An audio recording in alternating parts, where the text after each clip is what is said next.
ಟಾನಿಕ್ಗಳು, ಟ್ಯಾಬ್ಲೆಟ್ಗಳ ಮೊರೆ ಹೋಗ್ತಾರೆ. ಆದ್ರೆ ಇದ್ಯಾವುದೂ ಬೇಕಾಗಿಲ್ಲ. ಅಂತಹದ್ದೇ ಬೆಂಗಳೂರಿನ ಸಂಸ್ಥೆ ಪುಟಾಣಿಗಳ ಜ್ಞಾಪಕ ಶಕ್ತಿಯನ್ನ ವೃದ್ಧಿಸಲು ತನ್ನದೇ ಆದ ತಂತ್ರವನ್ನ ಬಳಸಿ ಯಶಸ್ವಿಯಾಗಿದೆ.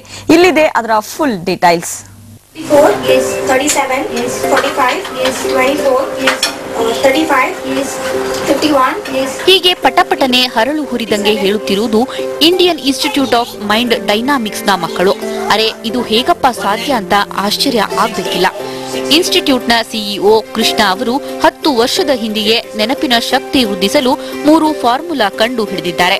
ಈ ಮೂಲಕ ನೆನಪಿನ ಶಕ್ತಿ ಹೆಚ್ಚಿಸಿಕೊಳ್ಳಲು ಮಕ್ಕಳಿಗೆ ತರಬೇತಿ ನೀಡುತ್ತಿದ್ದಾರೆ.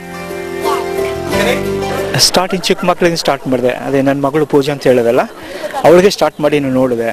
ಸೊ ಅದು ವರ್ಕೌಟ್ ಆಯಿತು. ವರ್ಕೌಟ್ ಆದ ಸೈನ್ಸ್ ಅವಳು ಒಳ್ಳೆ ಮಾರ್ಕ್ಸ್ ತೊಗೊಳಕ್ಕೆ ಶುರು ಮಾಡಿದ್ಲು. ಪ್ಲಸ್ ಅಕಾಡೆಮಿಕಲಿ ಚೆನ್ನಾಗಿ ಪ್ರೂವ್ ಮಾಡಿದ್ಲು. ಅದು ಮಾತ್ರ ಅಲ್ಲ, ಬೇರೆ ಕಲೆ ರೀತಿಯಲ್ಲಿ ಡ್ಯಾನ್ಸ್ ಆಗಲಿ, ಓಕೆ, ಆರ್ಟಿಸ್ಟಿಕ್ ಇದಾಗಲಿ, ಈ ನಮ್ಮ 7 ಮಲ್ಟಿಪಲ್ ಇಂಟೆಲಿಜೆನ್ಸ್ ಇದೆ ಮಕ್ಕಳಿಗೆ. ಓಕೆ, ಅದನ್ನು ನಾನು ಡೆವಲಪ್ ಆಗೋದು ನೋಡಿದೆ. ಅದು ನೋಡಿದ ಮೇಲೆ ನನಗೆ ಅದನ್ನು ಡಿವೈಸ್ ಮಾಡಿ ಒಂದು ಪ್ರೋಗ್ರಾಮ್ ಮಾಡಿಸಿ ಇವಾಗ ಎಲ್ಲರಿಗೂ ಮಕ್ಕಳು ಮಾಡ್ತಿದ್ದಾರೆ. 93 yes 47 yes 10 ಈ ಫಾರ್ಮುಲಾವನ್ನು ಮೊದಲು ಮಗಳು ಪೂಜಾಳ ಮೇಲೆ ಕೃಷ್ಣ ಉಪಯೋಗಿಸಿದ್ರು.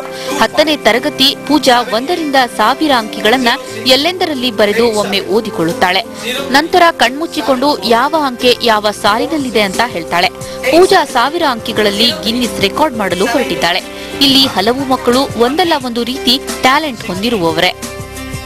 ನಾನು ಸೆಕೆಂಡ್ ಸ್ಟ್ಯಾಂಡರ್ಡಿಂದ ಇದನ್ನು ಪ್ರಾಕ್ಟೀಸ್ ಮಾಡ್ತಿದ್ದೀನಿ. ಇವಾಗ ತುಂಬ ಅಕಾಡೆಮಿಕ್ಸಲ್ಲಂತೂ ಸಕ್ಕರ್ ಇಂಪ್ರೂವ್ಮೆಂಟ್ ಆಗಿದೆ.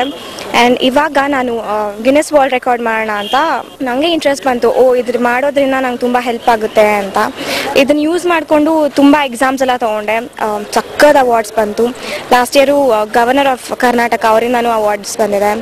ಕಾಡಲ್ಲಿ ಕಲ್ತ್ಕೊಂಡೆ ಕೃಷ್ಣ ಅವರ ಈ ಫಾರ್ಮುಲಾ ಪ್ರಯೋಗದಿಂದ ಮಕ್ಕಳಲ್ಲಿ ಇನ್ನಷ್ಟು ನೆನಪಿನ ಶಕ್ತಿ ಹೆಚ್ಚುವಂತಾಗಲಿ ಅನ್ನುವುದು ಎಲ್ಲರ ಹಾರೈಕೆ. ಬೆಂಗಳೂರಿನಿಂದ ಅರ್ಚನಾ ಕಟ್ಟ, ಸಮಯ ನ್ಯೂಸ್.